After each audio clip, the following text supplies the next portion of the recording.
College Board attempting to level the playing field when it comes to college admissions by adding an adversity score to students taking the SAT. It's calculated using 15 factors, including the crime rate and poverty levels from the student's high school and neighborhood. The College Board says it's just general background information, but is this really fair to students? Here to weigh in is Executive Director of Unhyphenated America, Christopher Harris. So, Christopher, what do you make of this adversity score? Hey, good morning, Jed. How you doing? All right. I think it's great that colleges are looking for that X factor in students. I think most elite organizations, they're looking for X factors. The only question I have is why are we not talking about the things that create these X factors, or in this case, this environmental context? Essentially, you're talking about students who are underprivileged, but why are they underprivileged? What circumstances do they grow up in, and who helped to create that? I would say it's usually leftist policies that maybe started out well or with good intentions, but then there's the unintended consequences that create these environmental context that these students are growing up in. But the SAT is supposed to be a scholastic aptitude test. And why are they taking into account your adversity when they're monitoring, when they're supposed to be taking a look at your scholastic aptitude? Christopher, full disclosure, I'm not a big fan of the SAT as a measure of student potential. Yeah. I think they need to do away with it and find a better way, personal interviews, and just having worked in schools for years.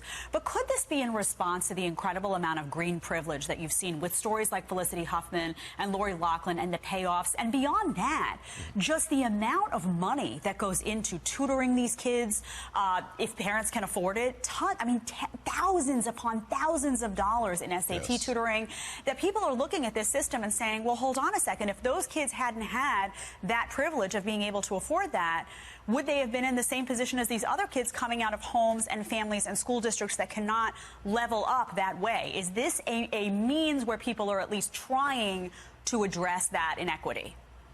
Well, there's always good intentions, and once again, you're talking about policies that are being created that have this idea that we're going to try to level the playing field. But, you have people coming out of the same home. You have children coming out of the same womb who are unequal. So at the end of the day, the left is always trying to create these equal outcomes when you're dealing with people who are inherently unequal. But I do understand where you're coming from, that, you had the cheating scandal and all those things that, and that's going to continue to happen. When they set up a new system, there's going to be people who have the means who are going to go out of their way to try to circumvent that system. Yeah. So.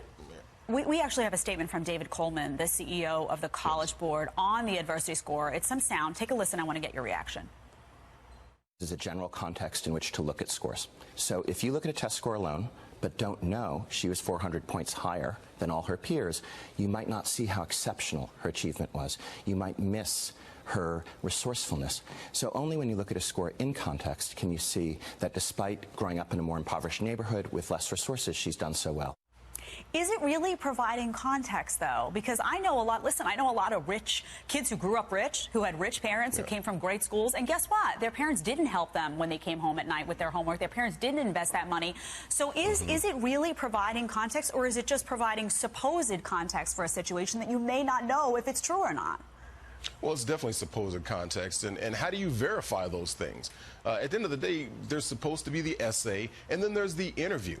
But the scholastic aptitude test how is that going to measure those things? You're not going to see that in the score. You can only have that by talking to the individual. And that's why, set the score, have a standard. Right? Do not raise the standard arbitrarily to make it harder for certain people. But by God, do not lower the standard either. You don't do anyone any favors. I understand I listened to the interview from the CEO of the College Board, and he did indicate that they're not changing anything. They're not giving anybody any additional points.